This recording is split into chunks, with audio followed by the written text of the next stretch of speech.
You know, whenever someone says AI apocalypse, what's the first thing you think of?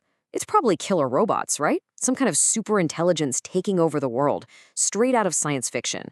But what if that whole story, as scary as it is just one big red herring?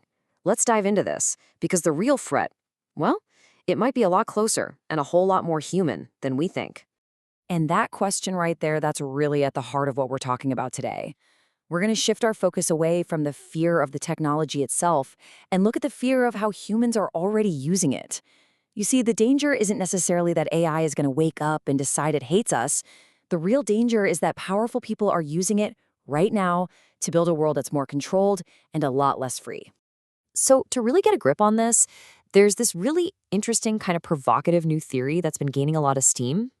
Some economists and thinkers are arguing that we're not in late-stage capitalism anywhere.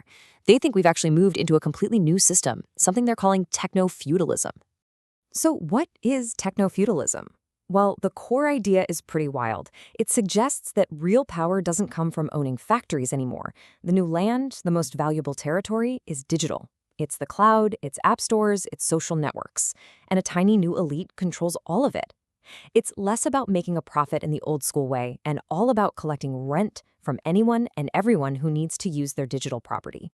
Let's break this down a little more.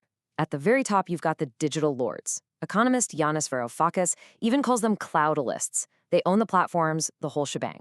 Then there's us, the users. We're the cloud serfs, working for free, creating all the value with our data, our posts, our clicks.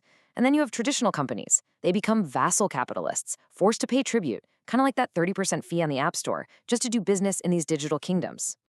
I mean, that is a heavy claim, right? Proponents like Varoufakis are basically saying this isn't just a small shift. This is a massive, fundamental, and maybe even a darker transformation of how our society works. Okay, but, this isn't a settled debate, not by a long shot. There are plenty of analysts who look at all this and say, hold on a second, we haven't left capitalism at all. They argue that what we're seeing is actually just an old capitalist story, but on steroids. So let's put these two ideas side by side. The counter-argument frames big tech not as these new feudal lords, but as the most successful monopoly capitalists in history. Period. Their power, in this view, comes from completely dominating the market, not from some new system. They use things like network effects to make us all dependent on them, which, let's be honest, is a classic capitalist move. It's just been supercharged by technology. So really what this side is arguing is that this might just be capitalism's final form. The digital economy is a winner-takes-all game, and it has just cranked the volume up on the long-term trend towards monopoly, putting immense power into just a few hands. It's not a new system, it's just a mutated, more extreme version of the old one. But here's the thing. At the end of the day, it almost doesn't matter what you call it. Techno-feudalism, monopoly capitalism, either way, the result is this massive concentration of power.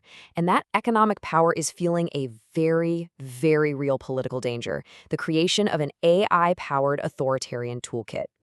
And believe me, this isn't just some abstract theory. Just look at this number. According to the AI Global Surveillance Index, 56 out of 176 countries were already using AI for surveillance purposes. And that was back in 2019.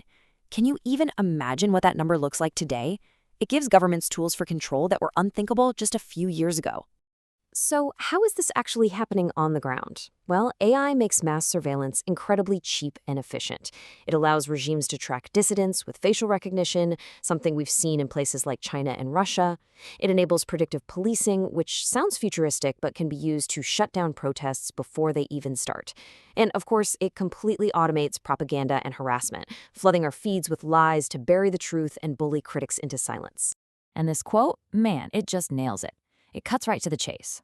The real AI apocalypse isn't about machines rebelling against us. It's about creating a perfectly efficient, totally automated, and permanent system of human oppression. A system where any dissent is flagged and neutralized before it even has a chance to grow. Okay, so if we're saying the real threat isn't the machine but the people behind it, who exactly are we talking about?